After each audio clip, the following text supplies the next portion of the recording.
Rounding over the fretboard, it creates a really smooth and nice feel when you play over the neck. Anything metal, and you just curve and press the fibers of the wood together, which rounds it off nicely.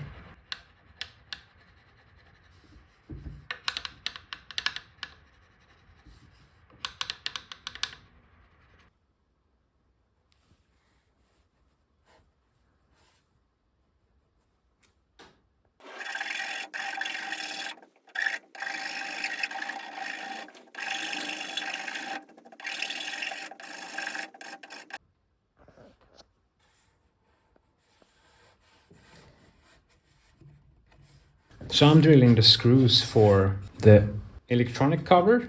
You want the hole to be big enough for the screw to pass through without biting onto the pickguard.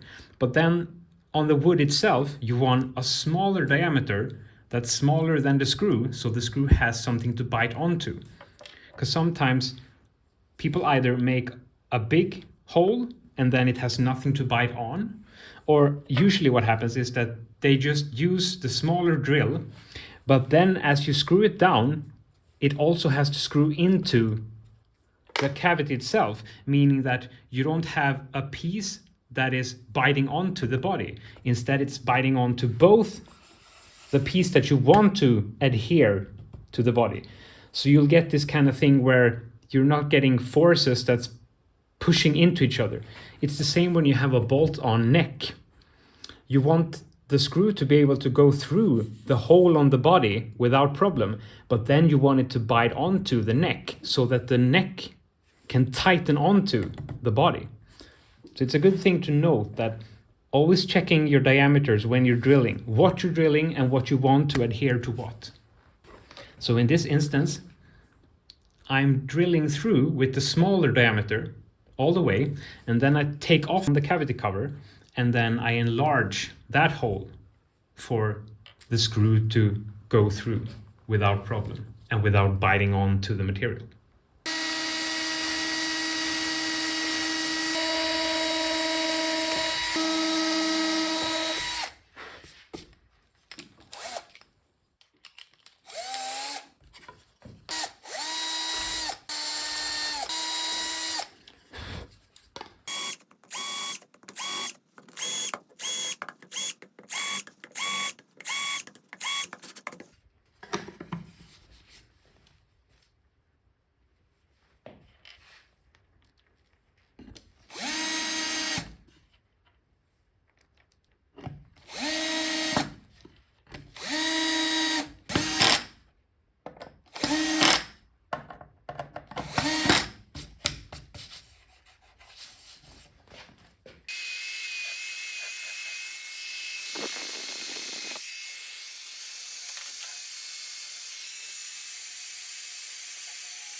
So I've sanded the guitar with 120 grit, followed by 240 grit, and I will also go over it with 320 grit.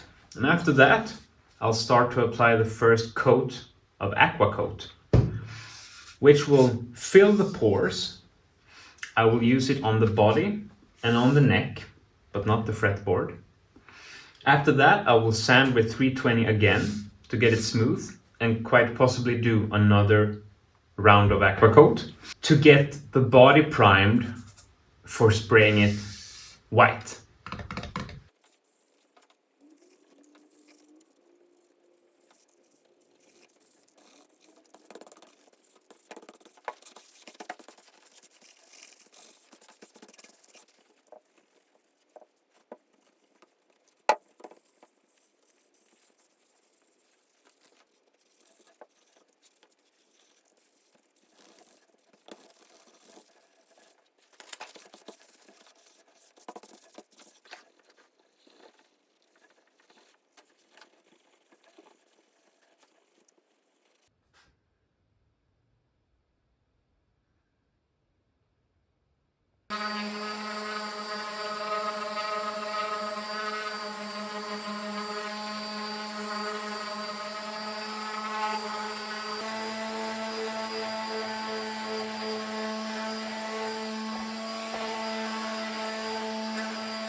And in the process of going through the whole guitar, once I noticed certain scratches, I can go back through the grids and take care of them.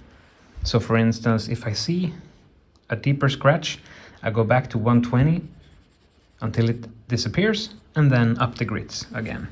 And in certain cases where I've had some fibers that's missing, I actually fill it with more aqua coat, let it dry, and then sand it out a couple of layers before it's level with the rest of the wood. And once I've come to a point where I don't see any scratches or unevenness, then I can do another full coat and go at it with 320 grit sandpaper, just to make sure that everything is very smooth and nice before spraying the white color. I've gone over the guitar with 320 grit sandpaper, and I'm about to do this next layer of aqua coat.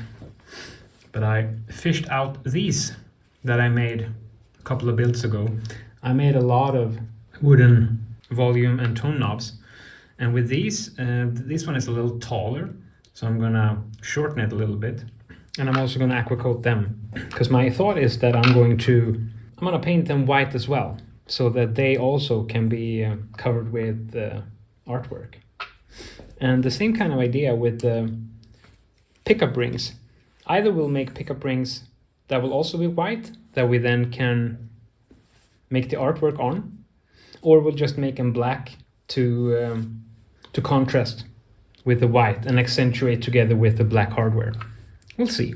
But yeah, prepping these.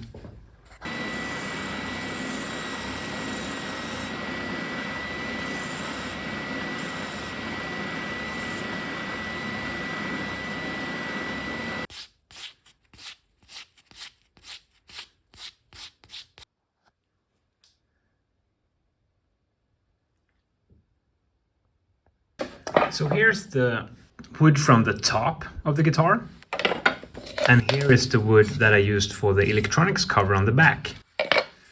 And it's either this material, as is, to contrast with the top, so that the black pickup ring contrasts the art. Or the other version, where it's instead the same top material, spray painted in the same white, where the artwork will flow on the pickup rings. So we'll see which one I'm going to choose. But I'm starting to lean more towards actually letting Lisa do the artwork on the pickup rings as well, and also on the headstock. We'll see where we'll land. Tellurians, please like, share and subscribe and all that jazz. Until next time, ta-ta!